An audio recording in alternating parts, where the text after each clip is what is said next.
كشفت نسخة عام 2016 من التصنيف العالمي لحرية الصحافة الذي نشرته منظمة مراسلون بلا حدود مؤخرا عن مناخ إعلامي عالمي يسوده الخوف والانتهاكات التي تئن تحتها حرية الإعلام.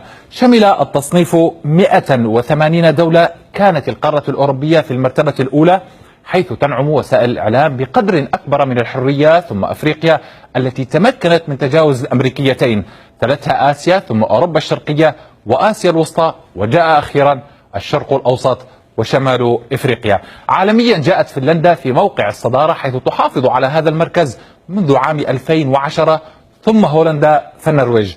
كما ذكرنا فإن الشرق الأوسط وشمال أفريقيا جاء الأخيرين عالميا حيث تسعى الحكومات للتضييق على وسائل الإعلام، ورغم ذلك تقدمت تونس وجاءت في المركز الأول والسادس والتسعين عالميا بفضل اتخاذ مبادرات لإصلاح قطاع الإعلام خلال السنوات الخمس الماضية.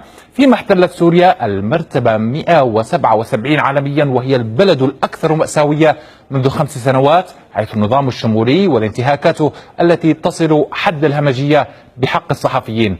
في حين جاء العراق في المرتبة 158، وليبيا في المرتبة 164، فاليمن في المرتبة 170.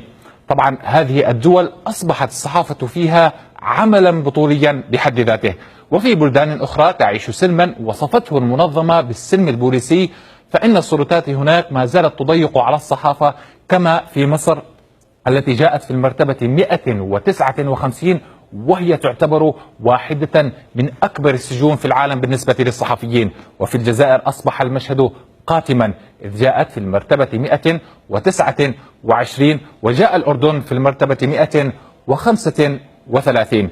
أما إيران فجاءت في المرتبة 169، حيث تواصل السلطات هناك الزج بالصحفيين في السجون.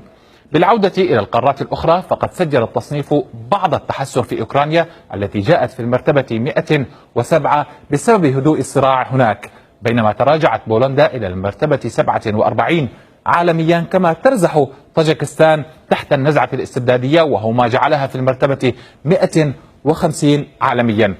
يتذيل الترتيب الثلاثي الجهنمي كل من تركمانستان التي احتلت المرتبة 178، وكوريا الشمالية في المرتبة 179، وأريتريا جاءت في المرتبة الأخيرة عالميا.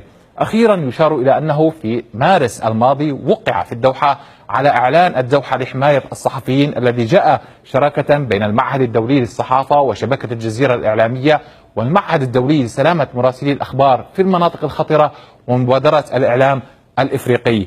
وتحولت توصيات الإعلان إلى عريضة يوقع عليها المهتمون بحماية الصحفيين في جميع أرجاء العالم.